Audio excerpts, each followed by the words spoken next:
bestia de Apocalipsis 17 se le da una decena de interpretaciones. Y esto ocurre porque no respetan los símbolos proféticos ni el significado que la Biblia les da. Antes que Daniel escribiera la visión del capítulo 7 de su libro, los profetas Jeremías y Joel habían presentado a Babilonia con la figura de un león.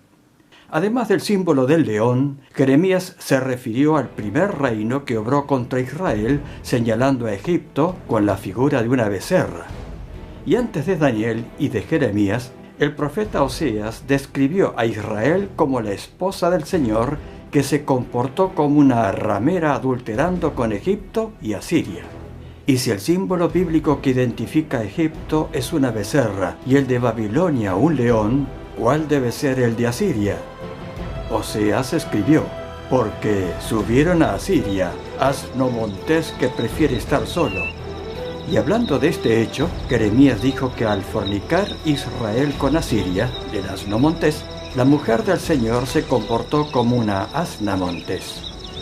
Ezequiel presenta los imperios que obraron contra Israel en este orden: Egipto, Asiria y Babilonia.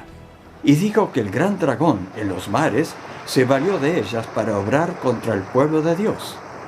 Refiriéndose a una de esas bestias, Juan dice que al sentarse sobre el trono del dragón, recibió poder como si fuera una de sus cabezas, y siendo adorada con el dragón. Así que desde las visiones de Oseas hasta los de Jeremías, los enemigos de Israel señalados fueron la becerra de Egipto, el asno montés de Asiria y el león de Babilonia. Desde las visiones de Daniel, además del león de Babilonia, el oso de Medo-Persia, el leopardo de Grecia y la bestia espantosa de Roma. Desde los días de Juan se habla de la bestia espantosa semejante a un leopardo de Roma, el cordero que finalmente hablará como dragón y la octava bestia que es de entre las 7. En griego, bestia es masculino. Por lo tanto, la bestia de Apocalipsis 17 no es una sola, sino que son 7 sentadas sobre una octava que se le llama dragón. Juan escribió: las 7 cabezas son 7 montes sobre los cuales se sienta la mujer o iglesia apóstata, y son 7 reyes. En la profecía, monte significa poder mundial. 5 han caído, uno es y el otro aún no ha venido, y cuando venga durará breve tiempo. El Señor había dicho: escribe las cosas que has visto y las que son tiempo presente y las que han de ser después de estas. Cuando no hay una fecha determinada, el punto de partida del tiempo profético presente es el momento cuando el profeta escribe la visión. Esta regla se cumple en toda la Biblia. Por lo tanto, ese que es el tiempo presente no es otro que el Imperio Romano, que se transformó en un cristianismo perseguidor, cumpliendo lo dicho por el profeta Daniel mediante su cuarta bestia de 10 cuernos. Elena de White lo confirma en El conflicto de los siglos, página 491. Por lo tanto, las 5 bestias que cayeron antes de Juan fueron la bestia de Egipto, el asno montés de Asiria, el león de Babilonia, el oso de Medo-Persia y el leopardo de Grecia. Vimos que la 6ª cabeza del dragón es la del tiempo presente desde los días de Juan, y que es la 4ª del profeta Daniel, que durará hasta el fin con la venida de Cristo. Elena G. de White dice que es casi la misma de Daniel, con el cuerno pequeño que creció y se multiplicó. Juan la describe así: la bestia que vi es semejante a un leopardo, y sus pies como de oso, y su boca como boca de león. Y el dragón le dio su poder, y su trono, y grande autoridad. Pero luego dice: vi una de sus cabezas como herida de muerte, pero su herida mortal fue sanada. Vimos que la bestia leopardo tiene una sola cabeza, pero al sentarse sobre el dragón, llega a ser la cabeza herida del dragón.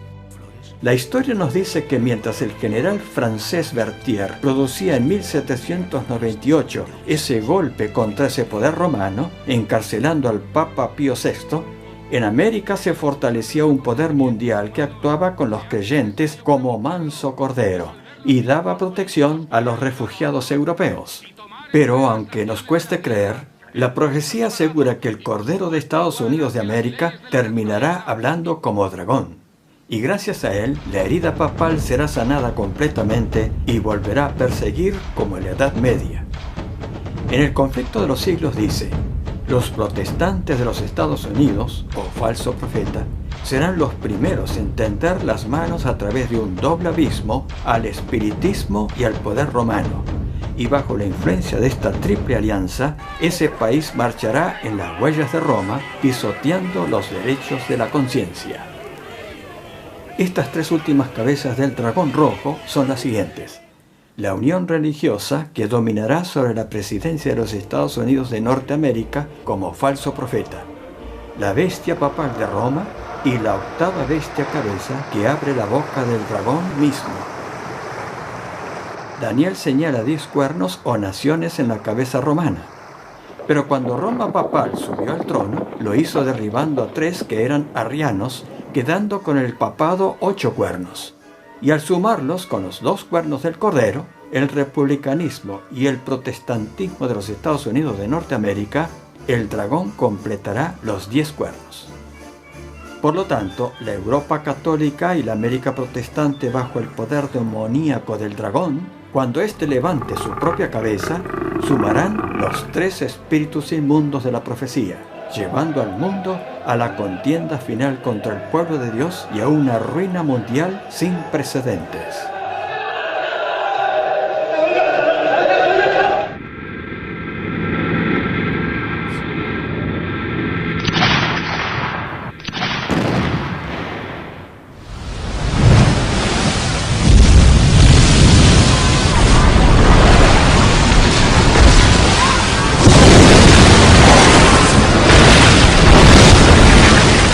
Se cumplirá durante la sexta plaga, cuando Satanás saldrá del abismo levantando la octava cabeza para obrar directamente contra los santos. Imitando la segunda venida, producirá su engaño mayor, culpando a los justos por todos los problemas mundiales, y se asombrarán viendo a la bestia que era y no es y será. Su engaño será irresistible. Satanás era, porque en el cielo obró directamente contra Dios. Ahora no es porque no lo hace directamente, sino por medio de los poderes mundiales. Pero finalmente será, pues cuando levante su propia cabeza, todos los reinos humanos entregarán sus coronas directamente a la cabeza del dragón. Llegamos a la séptima plaga, cuando Dios interviene en el Armagedón y rompe la triple alianza religiosa, y lo hace mostrando en el cielo, especialmente el cuarto mandamiento del Decálogo, que el papado se enorgullece de haberlo cambiado por la adoración dominical del dios Sol de Constantino I. Al ser desenmascarados y sus feligreses engañados por tanto tiempo, se levantarán para vengarse de sus religiosos, produciendo la matanza más salvaje de todos los tiempos. Entonces Juan vio venir al Rey de Reyes y Señor de Señores. La bestia fue apresada hasta el día del juicio, y los justos heredaron el reino. Por eso dice el Espíritu Santo: si hoy oís su voz, no endurezcáis vuestro corazón.